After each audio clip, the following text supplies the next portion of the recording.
The next day, I actually woke up before noon. Crazy, I know. So, I went down to the lobby of the hotel to pick up a copy of the local paper. As expected, what in a big city would be considered little more than a typical bar fight was in Terre Haute a front-page story which looked to have the scale of the Hindenburg disaster. The front page also sported a small item about the president ordering some troops to some small African country, but that was small potatoes compared to the utter horror of the night at Seattle.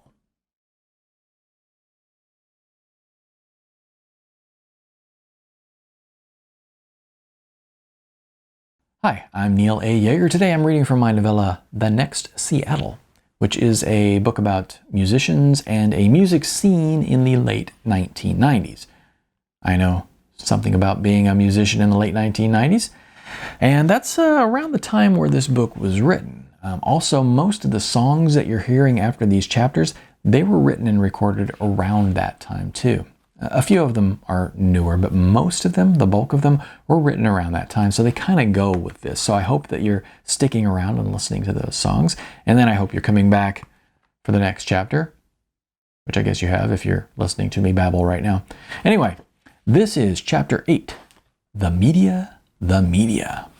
From the story, the scale of the conflict sounded, of course, monumental. They listed the number of police who had responded and even said that off-duty policemen were roused from their beds and called onto active emergency duty. The overtime hours of whom, said one city councilman, should be footed by the club's owners. There were several less than action-packed photos of the club and the customers. If you look carefully at the background of the photo of the police chief arriving on the scene, the observant eye could spot a thin, black-haired man calmly smoking a cigarette. The story did feature a fair amount of club bashing by some of those who were quoted, most notably the aforementioned councilman, who was quoted as saying, "A place like that doesn't belong in our city." Exactly what he meant by a place like that wasn't really made clear. Must have been an election year. I was glad to see that the reporter seemed to be taking a neutral stand on the club itself. Samantha was presented in an objective light, with a few paragraphs even seeming to support her quote that the guys who started this aren't regulars, they're the kind of guys who like to start fights. They didn't come here to listen to music, they came here to start a fight. The reporter had also managed to track down the thug who had started it, one Thomas R. Harris, who, obviously not coached in the proper way to talk to reporters, was referred to thusly. When asked if he was a regular at Seattle, Harris angrily replied, "I don't hang around with those Q.R. F.S." When asked why he was at the nightclub, Harris refused to comment. So, the first day's press after such an affair, not bad.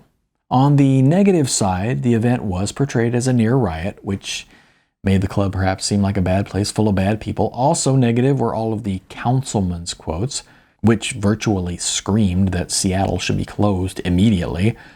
On the neutral side, there were conflicting reports as to what had started the whole mess. On the positive side, Samantha had not come across as evil, and the article was not slanted as to lay the blame on the club. And on the really positive side, the guy who had started the whole fiasco came across looking like an utter moron. I had to wonder what would happen next at the club.